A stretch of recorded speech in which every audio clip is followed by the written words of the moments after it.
What is going on, YouTube people? Neo Cards and Comics here today to talk about buyers and sellers. Listen, y'all. We need to find a common ground. There is a better way to do this.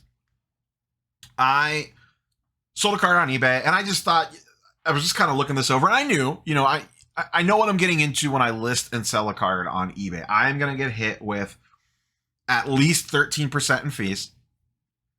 I usually promote my listings, so that's another 2%. I do 2% promoted listings. So that's 15% to eBay. Tax implications, I don't really want to get too deep dive into that nonsense, but there's a little bit of that aspect of it there as well, depending on how much you sell. And, once again, I don't mind paying eBay fees on stuff. I really don't. I view it as eyeballs. Marketing. I am paying a 15% advertising budget. I get it. So this is not me complaining about eBay fees or anything like that at all. What I kind of wanted to lay out here, because I see this talked about all the time. I mentioned it in the video the other day about my, just casual observations from the Shipshawana show about, people, hey, I would only buy at 60% comps. I need some room, man. 65% comps. I need room.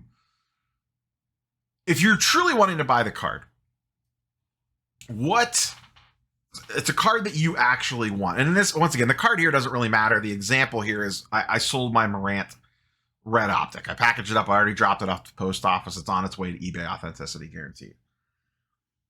But if you really want a card in a dealer showcase, and let's make some assumptions. Let's assume that they are at least around comps. Let's say it's a $100 card. They're at 110 on their sticker.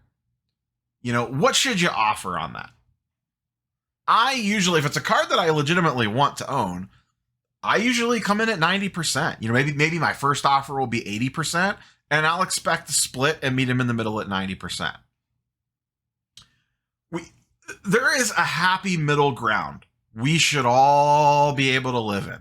And I'm not factoring in, what you're into the card for or any of that nonsense. Just, if you're willing to sell around eBay comps and you're willing to buy the card, just think about that. Both parties, we need to work together here, folks.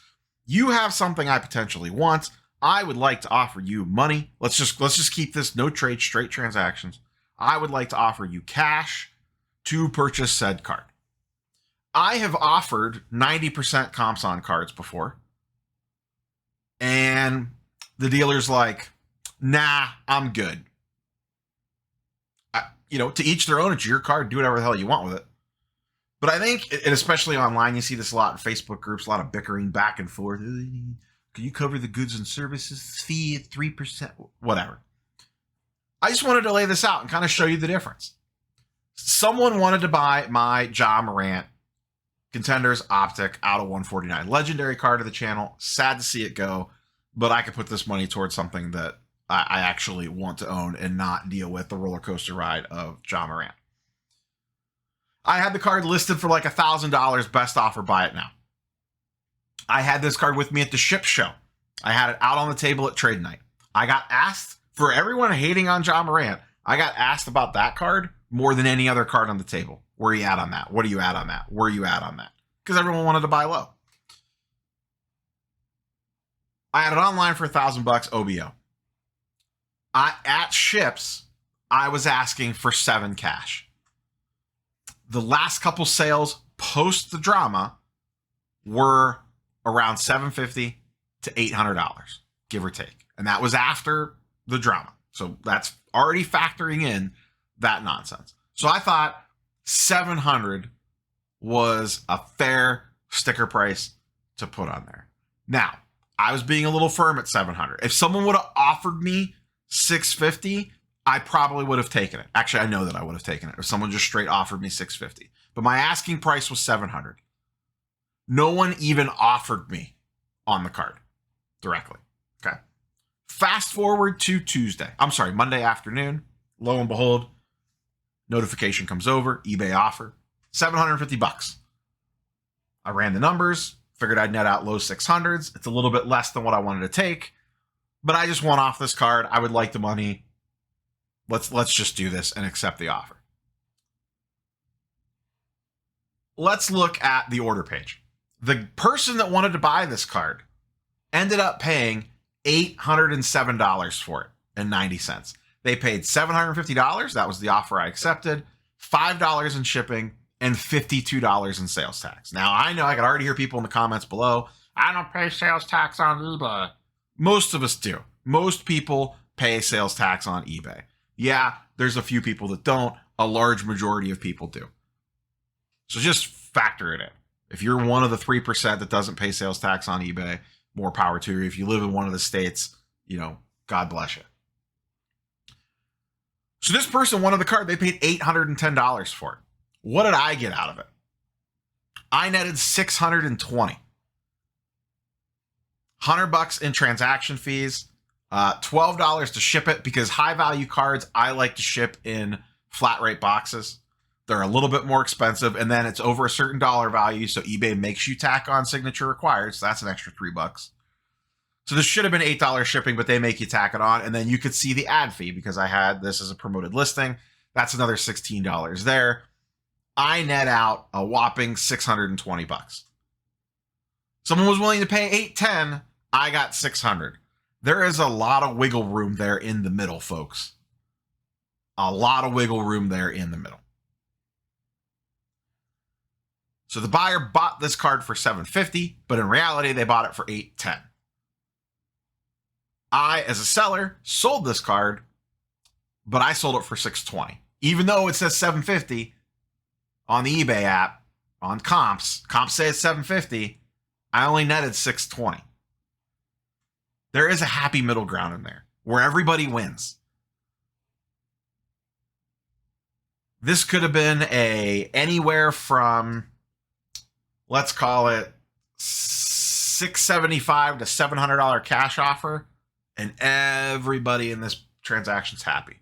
I make an extra $80. Let's say you give me $700 cash. I make an extra $80. They save $110. We're not even splitting it evenly down the middle. But keep this stuff in mind when you are, once again, this is on buyers and sellers. When you're offering on a card, factor this in. You shouldn't really take the full 15% discount. I get it, maybe getting it at 80% is great. I would offer 100%. I would offer 80% as an opening offer. If a card sells for $100 all day long, the dealer has it stickered at $100. The first number out of my mouth is going to be $80 because maybe they say yes. And once again, this is assuming it's a card that I actually want to own. I'm not just buying it because I need room. I'm going to offer 80. They're probably going to come back and say, I could do 90. And then we shake hands. I get a new card and they get $90 cash.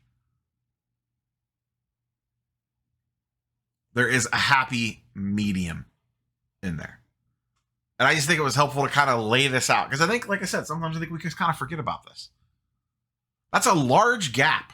On this particular card, this is only an $800 card. $750 card, sorry. It's only a $750 card. Imagine this on a $1,000, $2,000, $3,000, $5,000 card. How much of a wiggle room there is there. This is why we always say when you go to the National and stuff like that, cash is king. You should be getting a better deal if you're paying all cash. 100% than what current eBay comps are. That being said, you shouldn't expect it to get it at 42% comps because you need room to go sell it to somebody else. So just remember these numbers. This was a $750 card in theory, but it was actually an $810 card for the buyer, and it was a $620 card for the seller. Even though comps say $750 card. So just some food for thought, something to file away, something to think about when you are buying or selling a card. Keep this in mind when you're selling. Hey man, comps are $750. I'll give you $7. Hell, I'll give you $675. Nah, man, I could just sell it on eBay. I'll get the same amount. Blah, blah, blah, blah, blah. Well, maybe not. $750 card that comps that price. Someone offers you $670. That's a pretty fair price. You're making an extra $50. So, like I said, food for thought, something to think about, just something that was kind of on my mind. I was printing out the shipping label and I was looking at this and I was just like, this is an interesting talking point.